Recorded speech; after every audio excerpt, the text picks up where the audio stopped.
महाराष्ट्र में सरकार बनाने में महत्वपूर्ण भूमिका अदा करने वाले शरद पवार को महाविकास अघाड़ी सरकार ने उनके जन्मदिन के अवसर पर एक अनोखा उपहार देने का मन बनाया है।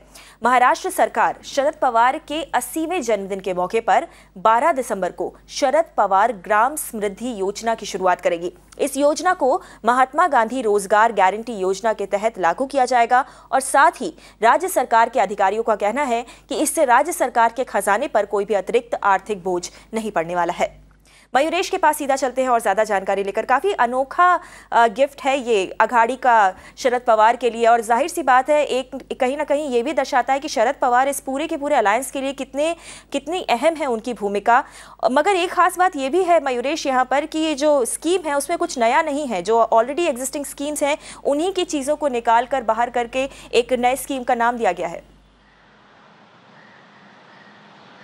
जी, अगर हम देखें स्कीम में नया क्या है तो नया सिर्फ यही है स्कीम में कि पहले की मनरेगा योजना जो थी वो सड़क बनाने के लिए कहे या फिर हम कहें कि शौचालय बनाने के लिए गाँव में जो है वहाँ पे एम्प्लॉयमेंट देती थी लोगों को।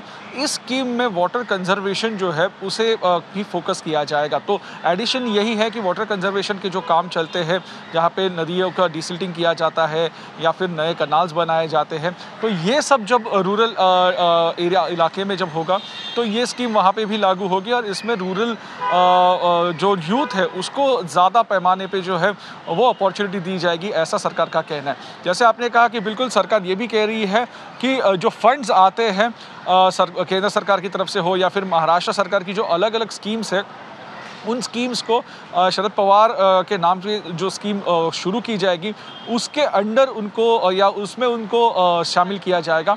तो ये शरद पवार के नाम से जो स्कीम शुरू हो रही है एक अम्ब्रेला स्कीम होगी और इसके नीचे छोटी छोटी स्कीम्स जो है वो सरकार फ्लोट करेगी, जिसकी वजह से सरकार ये दावा कर रही है कि सरकारी तिजोरी पे या सरकारी खजाने पे किसी भी प्रकार का कोई नया बर्डन नहीं आएगा। तो ऐसा है, ये कहना है अघाड़ी सरकार का। एक काफ़ी अनोखा बर्थडे गिफ्ट देने का मन बनाया है अघाड़ी सरकार ने शरद पवार को। शुक्रिया मयूरेश इस पूरी जानकारी के लिए।